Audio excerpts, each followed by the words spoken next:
என்னங்க இது, யாரோ ஒருத்தர் எதையோ உளறிக்கிட்டு நான் ஸ்பிரிச்சுவல் குரு அப்படின்ட்டு கண்டதெல்லாம் பேசிக்கிட்டு இருந்தா உடனே நீங்களும் ஒத்துக்கிட்டு பெட்ஷீட் எல்லாம் எடுத்துக்கிட்டு அப்படியே ஒரு 100 பேரெல்லாம் போய் உட்காந்து முன்னாடி கண்ணை முடிக்குவீங்களா? என்னங்க, உண்மையான குருன்றவரை நீங்க தேடி போவேன், அவரே உங்களை தேடி வருவார்.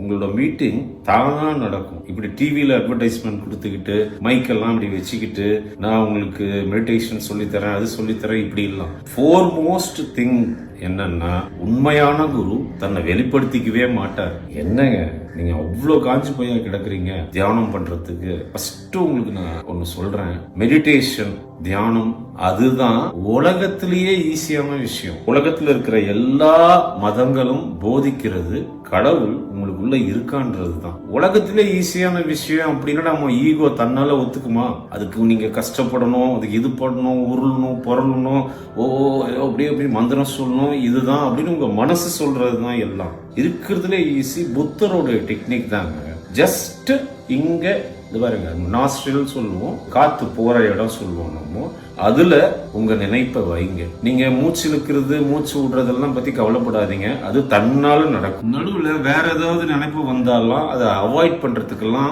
முயற்சி பண்ணாதீங்க. அது பாட்டுக்கு வரும், கொஞ்ச நேரம் இருக்கும், அதுவே போயிடும். அப்புறம் மனசை நீங்களே திருப்பி இங்க கொண்டு வந்துருங்க. இதே தான் நீங்க பண்ணணும். காலங்கள் போக போக தன்னால மத்த தாட் எல்லாம் நிக்க ஆரம்பிச்சிடும். இவ்வளவுதாங்க. புத்தர் இததான் சொல்றாரு, தானா நடக்கும். நீங்க இப்போ நீச்சல் குளத்துல குதிச்சா மாதிரிதான், அருவியில குதிச்சா மாதிரிதான். நீங்க ஸ்விம்மிங் பண்ணிக்கிட்டே இருந்தா ஒரு நாள் ஸ்விம்மிங் தன்னால வந்துடும். ஒண்ணு சொல்லிக்கிறேன், இத மாற்று கருத்து உலகத்துல இருக்க யாராவது எனக்கு சொல்லுங்க அப்படின்னா நான் ஒத்துக்கிறேன். இதுக்கு மாற்று கருத்தே கிடையாது.